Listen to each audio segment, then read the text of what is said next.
salaamaaleykum mbokku internet igfm.sn comme ni ngeen ko waxee la dernière fois ñëwat nañu aussi pour waxtaan ak yéen lépp lu jëm si wàllu football maanaam wàllu coupe d'Afrique coupe du monde on est à moins de 100 jours de la compétition bi ne ram fële ca Qatar du 20 novembre au 18 décembre 2022 te nag dañ si fas yéene waxtaan ak kii di mun nañ ne grand frère la mun nañ ne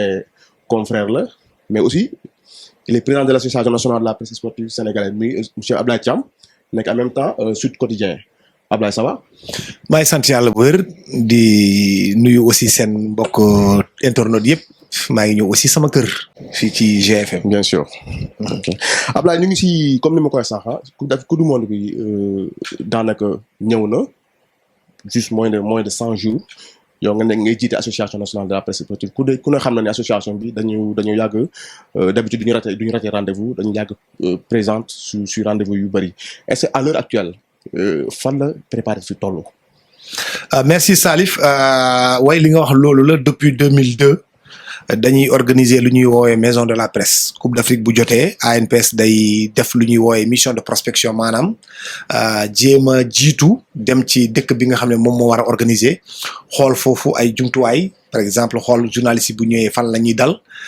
régler problème accréditation problème transport ba képp koo xam ne journaliste sénégalais boo déplacé boo ñëw doo tumaranke niñ ko fas yéene woon def depuis 2002 rek noonu nañu fas yéene def encore en 2022 fële ca Qatar ñëpp xam nañ nag coupe du monde Qatar bi quand même xaw na doy waar tuuti parce que dëkk bu ndaw la dëkk bu sori la et pour la première fois aussi ñu koy gis ñu koy organiser ci dëkk boo xam ne dëkk jullit la arab mais terewul def nañ sunu capacité d'anticipation yëpp def nañ ko en marche jot nañu dem Qatar ñaar wala ñetti yoon xool nañu journalistes yi bu ñëwee fan la ñuy dal fexe nañu aussi ci quota accréditation yi nga xam ne journalistes sénégalais dañ ko doon faral di am par exemple en 2002 Sénégal 20 accréditation la amoon 2018 FIFA ñëwaat dafa joxaat ñu 20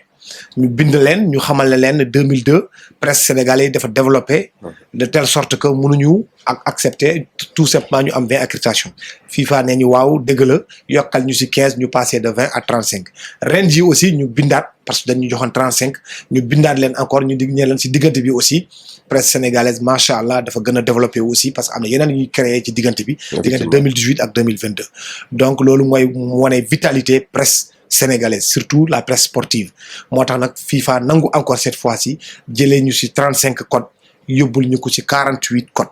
au moment bi ñu nekk nii nag codes yooyu aussi il faut que ñu leeral ko. code yi ñuy FIFA di joxe ci wàllum presse li ñuy jox ANPS boobu presse écrite moo ko moom nga nekk site internet da ngay bind wala nga nekk freelance maanaam yow nekkoo ci benn organe de presse wala nga nekk agence de presse wala nga nekk photographe. képp kuy liggéey ci rajo wala ci télévision xamal ne loolu ay droit la parce que FIFA nag football lu koy dundal mooy droit donc yooyu mënuñu la jël code ñu jëbbal la ko ñi ñuy jëbbal code mooy ñi ma wax léegi donc loolu def nañu dispatching bi yëpp képp ku ci koo xam ne waroon na ci am code jox nañ la sa code léegi ñu ngi liggéey nag ci maanaam accréditation yi bu loolu jeexee dinañ def comme ni ñu defoon en 2018 maanaam képp ku am na accréditation am ñu jëbbal këyitam yóbbu ko fii ci ambassade Qatar bi nekk fii si seen wetu locaux ñu wutal leen visa préparer leen yéen ñëpp ñu ànd au soir incha allahu rabbi di 18 novembre ñu ñëpp ñu àndandoo dem Qatar fekk déjà lépp yemb na ñu dalal leen ci benn bërëb ñëpp ñu bokk si ñi nga xam ne dañ nekk ci télévision aussi wala rajo ñu war a jaar ci yeneen kanu ñooñu tamit buñ jaaree si yeneen kanu ba pare bu ñu ñëwee dañ naan bismillah aussi ci maison de la presse bi nga xam ne ñoom tëral nañ ko ba pare. d'accord avant ñu ñëw ci maison de la presse bu nekk fële à Doha. dama bëgg ñu revenir un peu yaa ngi koy souligner par rapport ak dispatching bi ngeen def est-ce que c'était facile def dispatching surtout que xam nañ presse bi ku nekk daanaka day bëgg a day solliciter day bëgg a am code pour dem surtout la presse écrite ak la presse en ligne c'était facile xam naa ni war na métti sa côté. non métti na trop wax dëgg yàlla métti na en 2018. métti na aussi ak ren ji en 2022 parce que boo jotee 48 codes te FIFA xamal na le 35 yi journalistes yi ñoo ko moom 13 yi ci tegu photographe yi ñoo ko moom te munoo génn ci sart yi nga xam ne FIFA tëral na ko donc loolu day métti parce que demande bi day ëpp te soo xoolee léegi par exemple groupe bi ñu nekk groupe Futurs Médias yéen am ngeen télévision am ngeen rajo am ngeen site internet am ngeen journal mooy quotidien d'information générale l'Observateur ngeen am aussi quotidien spécialisé en sport muy Record ñoo ñëpp dañuy bëgg dem coupe du monde yeneen organe de presse yi aussi daanaka am na yeneen organe de presse yi am li ngeen am donc booy def dispatching bi il faut d'abord nga rappeler ñëpp règles yi ñëpp jotoon nañ ko mais da nga leen di rappeler lii kat man waxuma ko tànnuma ko FIFA lii la wax te ku nekk journaliste sportif jot nga li FIFA wax mais baax na nga rappeler leen bu loolu wéyee nag nga tëral ay règles parce que tamit nag bu ñu la joxee code te amoo lu ñuy woowee compte média channel FIFA bu ñu yëkkatee code ñu jox la ko sax mënoo ko jëfandikoo donc FIFA dafa am lu muy laaj d'abord journaliste bi mooy nga am compte média channel boo amee sa compte média channel ba pare nag compte bi mu actif bu activé ñun am na aussi lu ñuy laaj organe de presse bi parce que lu ñuy bañ mooy am na ñoo xam ne dañuy yëkkati billet d'avion cote ñu jox ko seen journaliste ñu ne ko demal boo demee nag Qatar du Gambie du Mauritanie du Mali du Cameroun dëkk bi foofu dafa cher donc loolu ñun soo gisee ñu teg ci benn caution boo xam ne caution bi dañ ne képp ku bëgg a dem sa organe de presse na nga joxe 1,5 million te 1,5 million bi du ANPS moo ko moom boo ñu joxee 1,5 million boo eggee Doha dañuy jël 1,5 million bi ñu joxoon en CFA ñu jox la ko en devise ñu jox la ko soit en dollar wala ñu jox la ko en euro wala ñu delloo la ko en seen xaalis mooy rial ñu delloo la ko loolu pour yow la parce que ñun bu ñu xaymaa dañuy xam ne 1,5 million boobu noonu boo ko téyee war na la mun a yore du 19 au 1er décembre du 19 novembre au 1er décembre moo naam premier tour bi loolu au moins quand même sa organe de presse su fekkente ne ñun ñëpp dañuy xam ne précarité bi nekk ci médias yi difficulté yi ci nekk au moins quand même foofu dina mun a moom préparé wu balaa le premier su fekkente ne da lay yónnee renfort mu yónnee la renfort donc loolu garantie la boo xam ne dañ ko bëgg a jox journalistes yi comme ça bu eggee Doha mu bañ a tumuranke mu bañ ñu indil aussi ay problème parce que ñëpp ay sénégalais la tey jii yow Salif boo ñëwoon Doha amoo foo dal amoo foo dëkk amoo loo nekk amoo loo naan amul kenn si ñun koo xam ne dina nekk ci jàmm ñun ñëpp dinañ nekk foofu noonu loolu gis nañ ko loolu nag dañuy bañ journalistes yi aussi ñu bañ a nangu loolu nga nekk sa organe du la jox dara yëkkati benn billet d'avion nag nee la demal gis nañ si ay exemples yu bëri à chaque fois ñu koy faral di def loolu moo tax nag ñu jël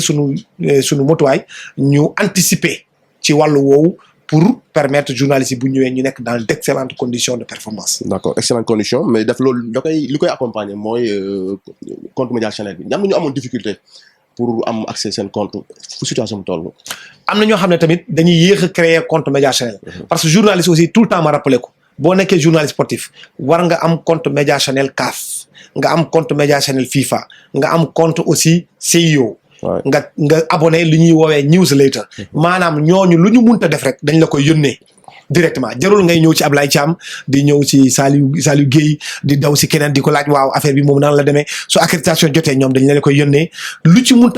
munta am information jarul ngay jaar ci man dañ la koy yónnee directement parce que man dañ ma koy yónnee mais dañuy yónnee ñëpp boo ñëwee nga abonné si lu ñuy woowee newsletter donc yooyu soo ko amee ba pare donc yow déjà sa yëf féete na boor am na ñoo xam ne nag dañuy yéex boo yéexee nag créer day am benn doute tuuti parce que FIFA il faut que ñu enquête boo ne man de maa ngi tudd Salif Guèye maa ngi liggéey igfm.sn nga dugal sa carte boo dugalul carte ANPS dugaloo carte AIPS dañuy naan ñun dañ bugg a xam yow ndax association nationale presse sportive Sénégal ci nga bokk boo bokkul foofu est-ce que yaa ngi bokk AIPS pour ñu mun a xam ne kii kat journaliste bu loolu wéyee aussi généralement dañ lay laaj sax wan ñu lan mooy firndeel ne yow mii Salif Guèye journaliste nga il faut ñu dem ci Google wala yow nga yónnee leen ay articles yoo xam ne jot nga ko bind ci presse sportive ñu xam ne waaw kii kat journaliste am na si ñoo xam ne si ñoom sax dañuy interpeller directement laaj ñu ndax diw journaliste sportif parce que dañuy bañ am na ñoo xam ne dañuy mbubboo journaliste utiliser code yi pour ñu mun am accréditation donc loolu seen liggéey la bu ñu war a def bu loolu wéyee aussi am na ñoo xam ne par exemple coupe du monde 2018 seen organe de presse ñu ngi ko créé après coupe du monde 2018 donc boobu FIFA dafa am lu ñuy woowee QMS bi sa organe de presse duggul foofu comme par exemple man ma xëy ma créé Fouta.sn 2018 après coupe du monde bi Fouta.sn ma ñëw 2022 ma ne damay dem coupe du monde pour couvrir pour Fouta.sn donc loolu su amee il faut que ñun ANPS ñu yëgal waa FIFA attention kat diw organe de presse am ñu ngi ko créé après moo tax nag ñu jëbbal ko lettre parce que keneen kii am na ñoo xam ne seen organe de presse ñu ngi ko créé après 2018 léegi ñu bëgg couvrir 4 ans après ñu bëgg couvrir coupe du monde mais mënoo leen fekk dans le système nekkuñ ci système bi mais ñooñu ñun ñooy yëgal FIFA jiw kat mu ngi tudd Salif Gueye mais organe de presse am bu ñu koy créé c'est après la coupe du monde 2018 donc lii moo koy firnde pour mu xam ne waa ANPS kat ñoo ma saisir wax ma lii donc ñu dugal organe de presse boobu noonu ci biir kii bi mais balaa ñu koy dugal nag dañuy def seen enquête yëpp yenn saa yi dañu ñu koy laaj yenn saa yi duñu ñu ko laaj am nañu ay représentants aussi fii ñoo xam ne dañuy def seen liggéey pour yégal leen que carrément ñëpp xam nañu aussi FIFA am na fii benn bureau am bu nekk fii donc loolu moo tax nit ñi dañu moytu yooyu aussi ñu bàyyi tricherie bi ñu bàyyi yenn affaires yoo xam ne du dëgg wala su fekkente ne da nga utiliser benn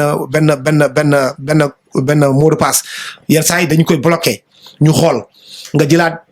3 4 5 10 xam nga séeréer yi rek dugal ay 10 mots de passe yooyu bu yàggee ñu bloqué ko wala nga créé benn compte nga ne Salif Gueye yahoo.fr ñu bloqué ko nga jaaraat feneen nga ñëwaat encore Salif Gueye gmail.sn après nga ñëwaat encore Salif Gueye free.fr il se pose des questions parce que Salif Gueye bi mun na am na 10 000 sénégalais bu tudd Salif Gueye loolu am na ci àdduna bi waaye li nit ñi comprendre lul mooy sa numéro passeport bi ngay dugal benn numéro passeport bi la effectivement donc loo mënta laaj il faut nga dugal sa numéro passeport boo dugalee sa numéro passeport ñu gis ñetti adresse mail yu bokkul